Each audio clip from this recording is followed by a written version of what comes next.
Hi, this is Roger, thanks for dropping by.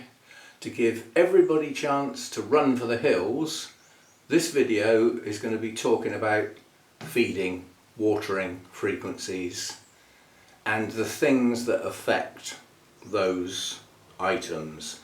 And I'm going to be chatting about it while I mix up what I'm going to use today, which has nothing to do with what I'm talking about. I think that's called multitasking. It has all hallmarks of going very wrong. Anyway, those who are not even remotely interested in this sort of thing, go and watch something else. Those that are interested, headache tablets at the ready.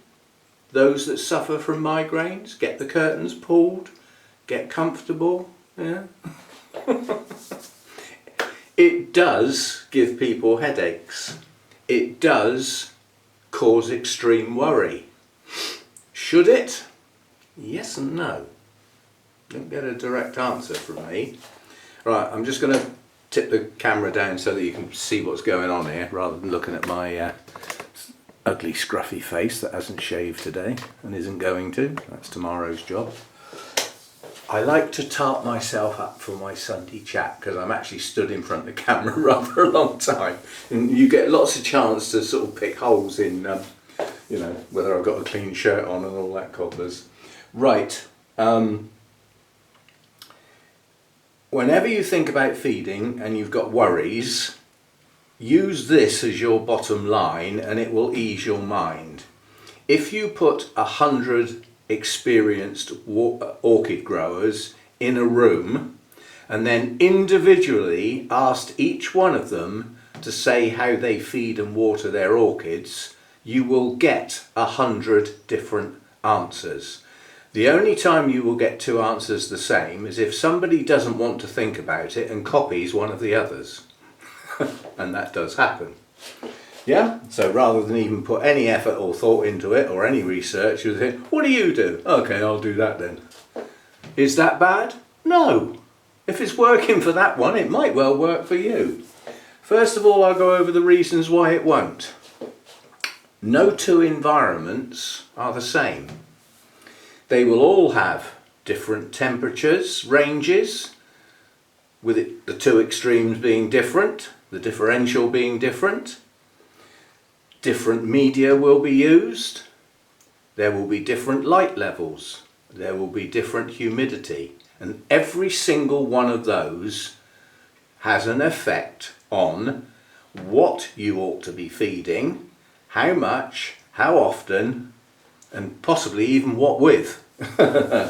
Now, a lot of the old books, you know me and books, will tell you, oh, you can use any fertiliser, just use it as at quarter strength.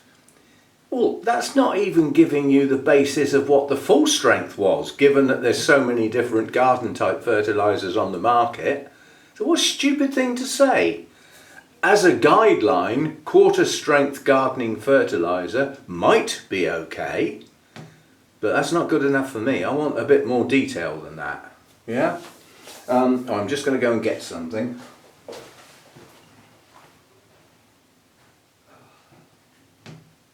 Can't really talk about feed without showing you what I use.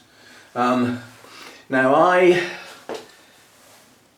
switched to the MSU fertiliser a very, very long time ago. Did I do it because somebody else said I should? Yes and no. I did it because others said I ought to look into it. So I looked into it first. I read every bit of research and experimentation that was done to come up with that formula, and there was a fair old bit of work. One thing I will say, the work that was put in was based on comparing different proportions of the units that make up about a fertiliser on selected plants. Did they use every type of orchid? No. Did they pick on representative types of orchids? Given the orchids that I've shown you that I've got, would you say a Phalaenopsis is representative of the orchid world? I would emphatically say no. But that was one of the orchid types they used. Mainly because they were readily available and very easy to get.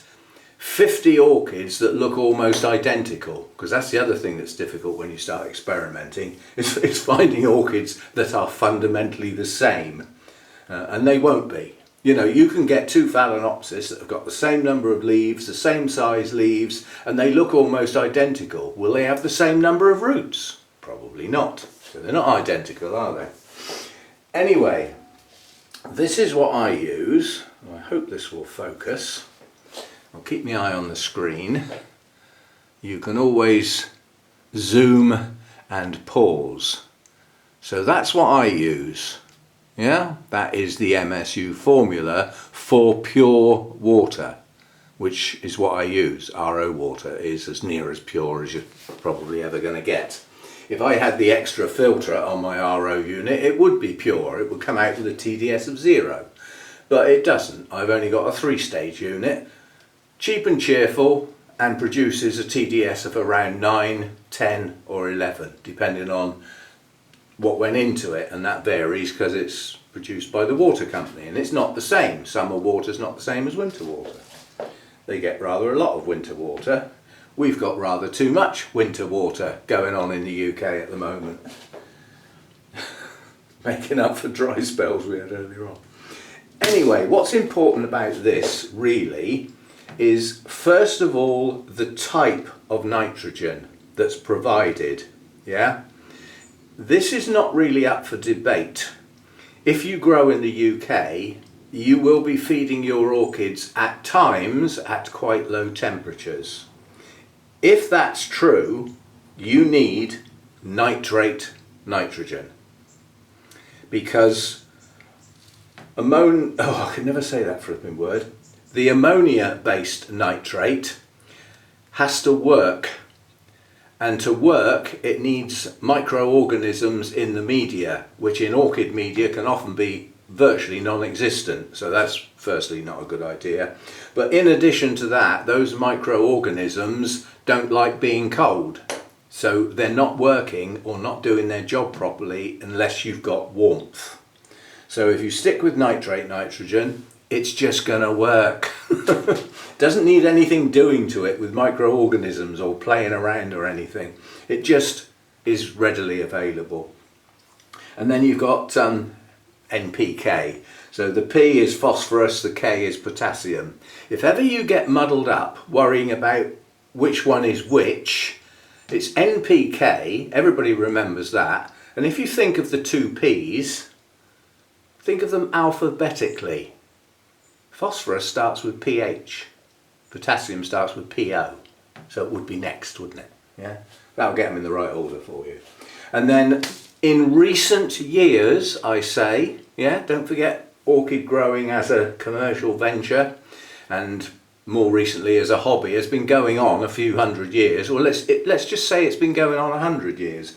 So in more recent times it's become very apparent that calcium and magnesium are important to our orchids. And if you're looking to make up your own, I would say that your nitrogen and your potassium need to be about the same.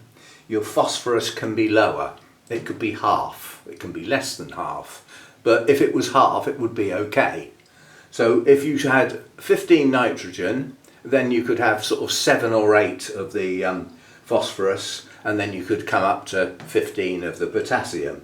If you had those levels, then your calcium needs to be about 8% representative. And your magnesium always needs to be around 1/4 to 1/3 of what the calcium is. That comes on to what I'm going to do next. So if your calcium was, say, 8%, magnesium of 2% would be a good balance. And then all the micronutrients, I don't give a monkey's about, as long as they're in there. The percentage and the proportions, irrelevant to me. I don't care. I just want to see them on the list. In other words, they've been considered, they've been added, because they're such tiny amounts. So anyway, that's what I use. That's my basic feed. And some of the time, that's exactly what my orchids get. Right, so that's what. Now how much? Right, well I've always said, what sort of orchids don't need any food at all? Now you're all thinking of orchid types now, aren't you? Yeah, wrong. What type of orchids don't need any food at all? Those that are not growing. Yeah? They will get light. They will photosynthesize. That will produce their basic sugars, enough to keep them alive. And when they're not growing, they're not needing the rest of the component parts in any quantity. As soon as you start chucking out new growths or a new set of roots or a flower spike, you need those nutrients. Some would say, well, at certain stages you might need a bit more of this or a bit less of this. Now you're complicating it when you don't really need to. You can if you want and you fully understand what you're doing. You don't have to. This is a bit I'm trying to get at. The simpler you keep it, the less of those headache pills you're going to be shoveling in. Right, things that affect the amount of feed. First of all, have you got an environment that's really good and your orchids grow like weeds? If you have, you will feed more frequently, and in some cases you might feed with a stronger solution. Yeah? If you've got an environment where your orchids tick over nicely and you're happy, but they're not growing like weeds, they're the next step down, then you would probably feed at the same frequency, but not as strong. Yeah? So the thing you can adjust is the strength. That will have an effect on your orchids. If you put a too strong a solution in the orchids that they can't use, you'll get a build up in the pot, and in some cases you could even burn your roots. So, you know, put the amount of feed in that you think your orchids can use. How much? You'll have to experiment. Nobody can tell you how much. You can only offer guidelines. So that's how strong. Once you've decided the strength, and that will vary. With me, I feed at a higher rate and more frequently in the growing season. Well, we're coming out of the growing season now. Okay, I'm using lights to extend it, which I will adjust my feed for. By now, last year, I'd have almost stopped feeding. Whereas this year, I'm not. Yeah? Because I've got the lights. I'm trying to keep things growing. And certain things, I believe, are responding. That's good stuff. So that's how strong, and the next thing is how often. How often is directly related to your media. Nothing else. Look at the media. Is it still wet? Yes, well it doesn't need any more then, does it? It's already got some. How long since you last put some water in there? Whether it had feed or not is irrelevant for this bit of the discussion. Yeah? If it was quite a long time ago and it's still wet, that orchid is probably in the wrong media, because it shouldn't still be wet. It should be drying out. Forget this constantly moist for now, because that's an unachievable goal.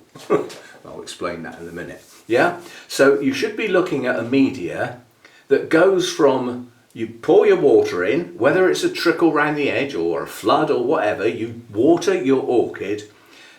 In a given amount of time, it should be heading towards dryness. And I personally wouldn't want that to be much more than a week in the growing season and 8 to 10 days, you know, in the more dormant type season, lower temperatures, lower light levels, all that sort of thing.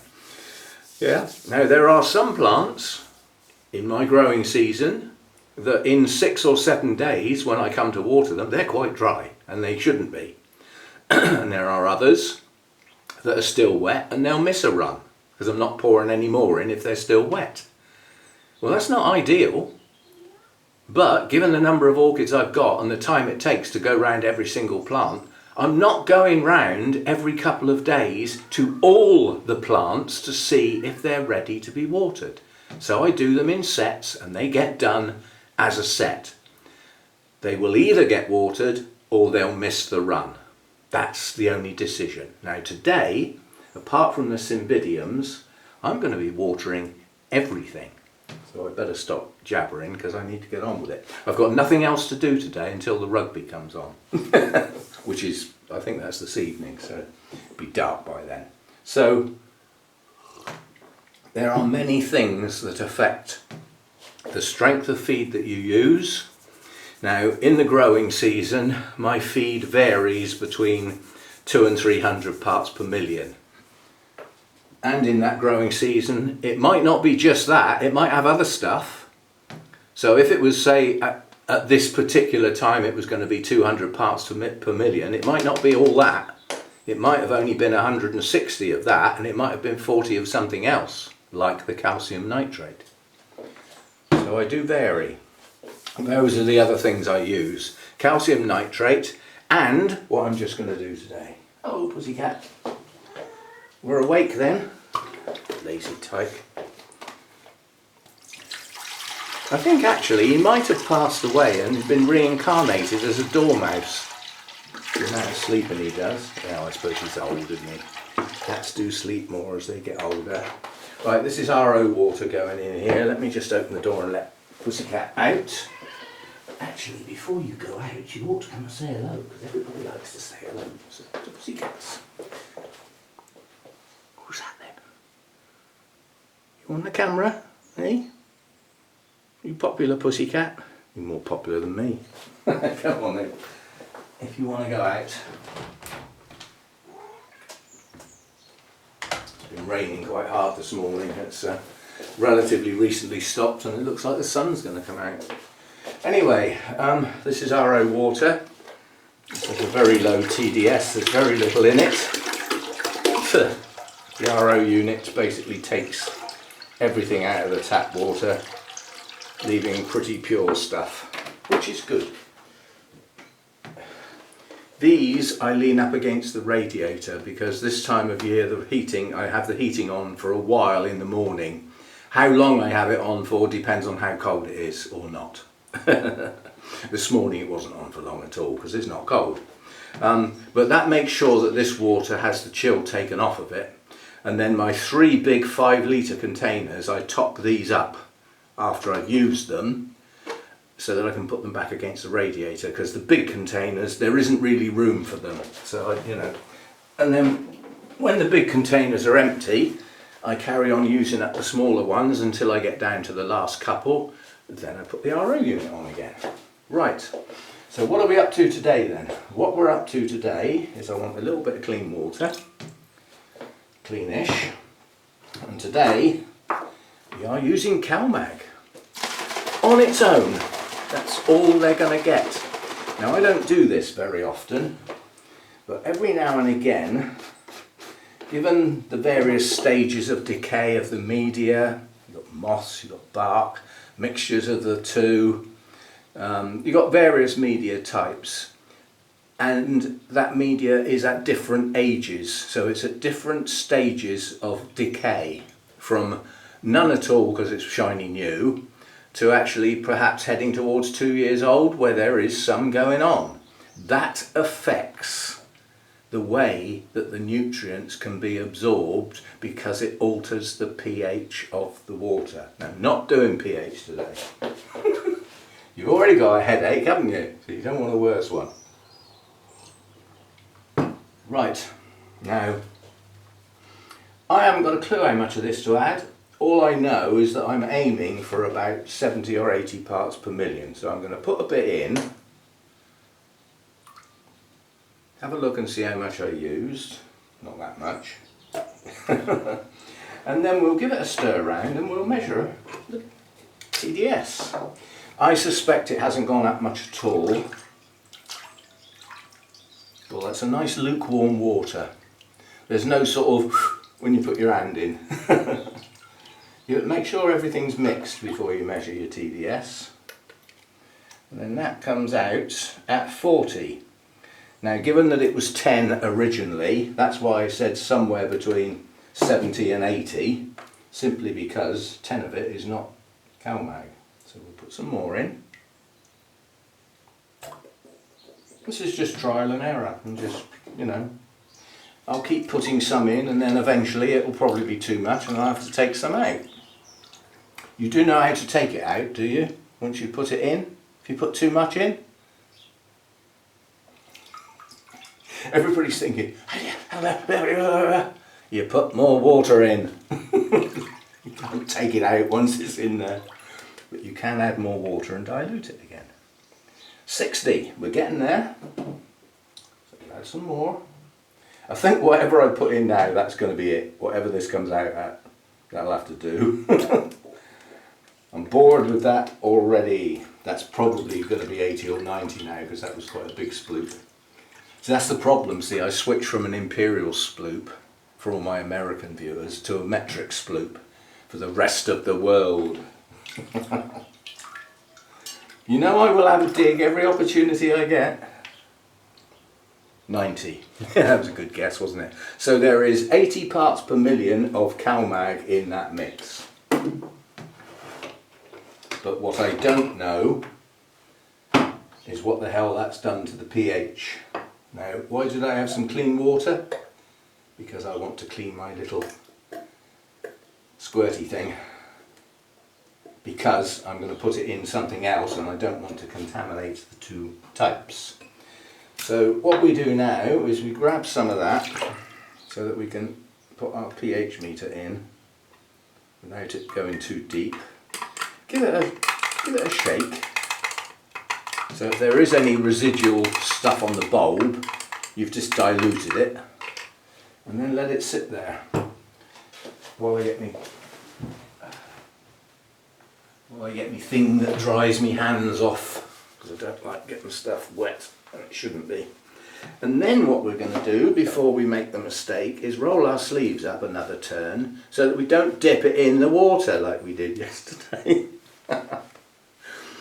Oh, you'd laugh the other day. I'd got a yoghurt out the fridge and brought it in to eat while I was watching something on the laptop. And all of a sudden there was yoghurt all over the table. I thought, what the hell, I haven't spilt any. And what I'd done is I dipped my sleeve in the yoghurt and then spread it all over the table. So we had to stop what we were doing and clean up. Right, what's this up to then? Probably be far too low. Right, now that is unusual and is a flipping nuisance. That has absolutely rocketed. And I was expecting it to be roughly neutral. Now this stuff does have, what do they call them? Equalizers or something or other. But it does have things in it to stop it messing with the pH too much. Unfortunately, that's now got a pH of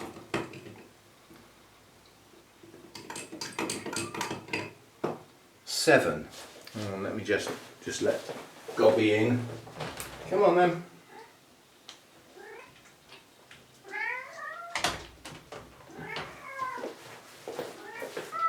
You don't need all that chat. Right, so that has now got a high pH. This is what I use to lower my pH. Well, that's no good now, is it? That's no good at all. We need something to raise, to lower the pH. That's what I use to raise the pH. We need something to lower the pH. Something I hardly ever use because I very rarely put CalMag in on its own. See, if I'd used my MSU to say 200 parts per million, it would have dropped the pH down below 6, down to about 5, 7, 5, 8. And if I put the CalMag in, it would have raised it back up again, possibly to the point where I didn't need to play with it. But this is citric acid. Squashed up lemons, I believe. But it's in crystal form and it is incredibly powerful. So we will put a few granules in. 1, 2, 3, 4, 5, 6, 7. So I am actually counting them because it's incredibly strong stuff. Unfortunately, it doesn't dissolve instantly. The CalMag is liquid, the MSU dissolves incredibly quickly, the calcium nitrate dissolves virtually instantly, almost as soon as it hits the water. You've only got to push your hand around like that and it's gone, it's dissolved. But this citric acid is actually hard granules, so so we will give it a stir, because that will always help dissolve something, is keeping the water moving.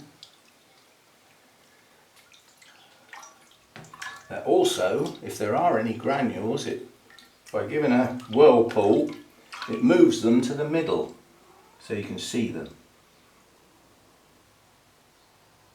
Right, they've gone, they've dissolved, so that's probably now gone the other way. Right,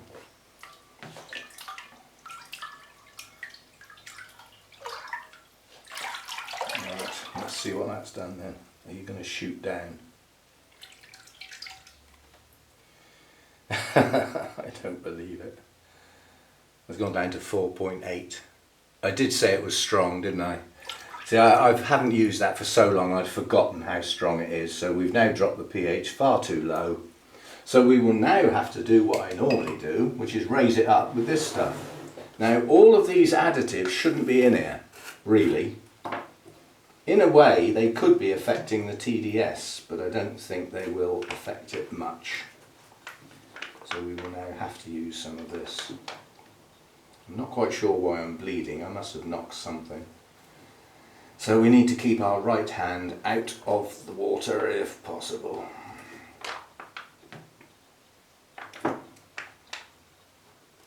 Right, that's gone down so far and we have a large amount of water. I think I'm probably going to have to use a fair bit of this. 1, 2, 3, 4, 5, 6. Let's see what that does. Why I count the drops is because I know what it was. When I measure it again, I'll see how much that number of drops has moved it. So I know what I need to do next. Do I need that much again? Do I need half that much? Do I need twice that much? That's the reason I count the drips. And these little pipette things, I remembered the name, they do actually give a pretty consistent drip size, which is good. Right, what are we doing now?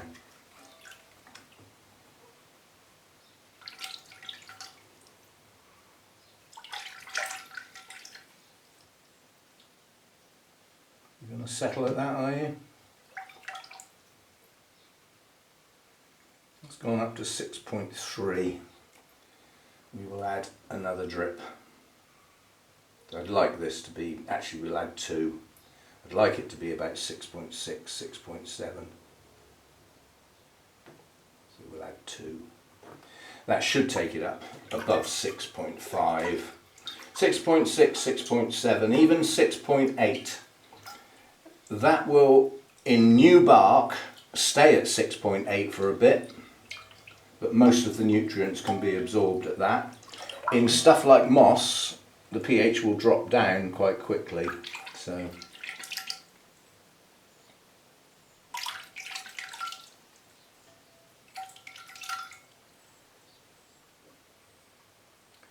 6.7, that will be fine.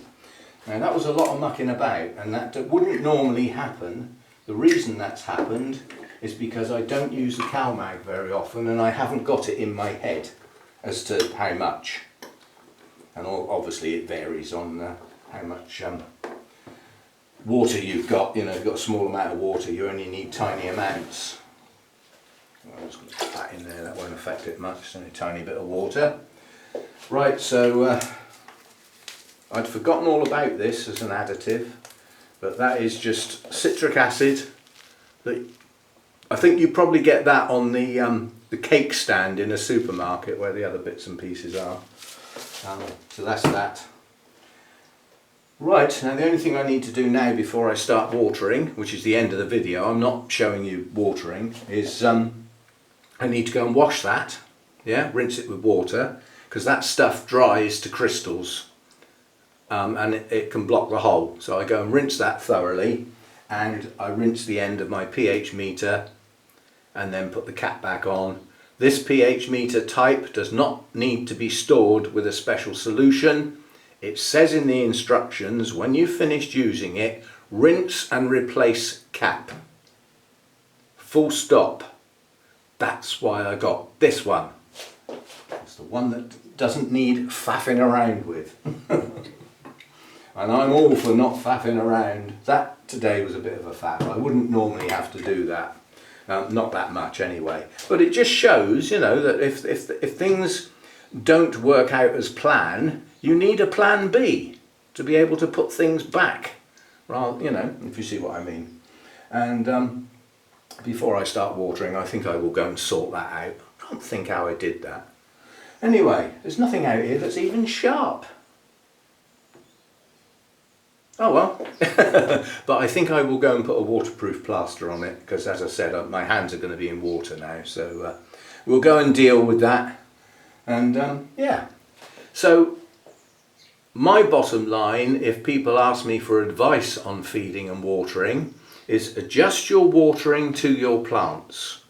When they need some water, give them some. And that is far more important than the feed. Yeah, there are very few orchids die of starvation. There are very few orchids die of too much feed, providing there's a flush in there now and again. Yeah, but orchids, you know, do die through too much water. So when your orchids look like they need some water because they're getting on the dry side, depending on the type of orchid, water them. Yeah, and if you get that right, the rest of it will just fall into place, because it's not as important as the watering.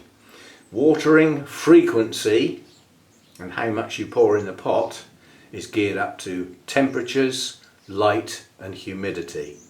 Now, nutrients go in, well, mine do. Oh, there's a little cold tit on the nuts. My watering goes in at the bottom of the pot. There are those that prescribe to foliar feeding. I don't, not for orchids anyway. Simply because most of the openings that feed would go in are on the underside of the plants, and they're only open at night. Well, I'm not chucking water on my plants at night, so I don't do it. I know others do. Some sing the praises of foliar feed. I don't. Yeah, each to their own. 100 orchid growers in the same, you know, in the room, they'll come up with a different answer, and that's how I work. I don't get my plants wet. But yeah, different levels of humidity. This lot goes in the roots, and it travels up through the plant through the natural process of transpiration, so that it can come out the top of the leaves. Yeah, that's a process that happens. That's a daytime process. At night, that turns around the other way and the leaves start drawing stuff back in. Yeah? If you look at the formula that photosynthesis uses to produce those sugars and turn it back to front, that's what actually happens at night, when those little openings come out and start drawing in, yeah, other stuff. And they reverse the process. It's quite clever. Whoever thought that up? Don't start. Anyway, frequency of watering should be geared up to, are your plants heading towards dry? Constantly moist can't be achieved, because when you water your orchids they're soaking wet and then they head towards dryness. When they get somewhere near it, depending on the orchid type, you add more water. So they're not in any form of constant state. They are in a state of changing from wet to dry. You interrupt that by either adding water or withholding it for a period of time. So get your watering right first and foremost. Most of the other stuff will fall into place. And feeding should not be a headache. Get an orchid type fertilizer, follow the instructions on the packet or jar or bottle or plastic container if you don't care about the planet, and just follow their guidance. And that'll be good enough. If you want to fine tune your feeding, then you're going to have to learn. You're going to have to do some research. You're going to have to do some reading. You're going to have to do some work. If you don't want to, follow the guidance on whatever you choose to use, and it'll probably be fine. I know there are some orchid fertilizers on the market that are incredibly weak. You could pour the neat stuff on the orchid and probably not do any harm. Yeah, there is some pretty weak stuff out there. There's also some stuff that could be mixed up incredibly strong. So you do need to follow the instructions to the best of your ability. You can start making adjustments when you've got the confidence that you know what you're doing with the basics. Then you can start playing games. I mean, you know, if you asked me 10 years ago, should I add calcium nitrate, I'd have said, what the hell's that? You know, so things move on. Do some reading, do a bit of research, listen to others talking that have gone down the road and say what they think and take it on board. Do you think that's good? Do you agree? Do you disagree? All that. So it's a complicated subject that can be kept simple. If you don't want the headaches and you don't think you need to know because you just don't want to and your orchids are doing okay, then don't go down that road. Keep it simple. Right, I've got work to do. I wasn't planning on filming today, but general chit chat about watering usually generates more questions than it answers. So be it.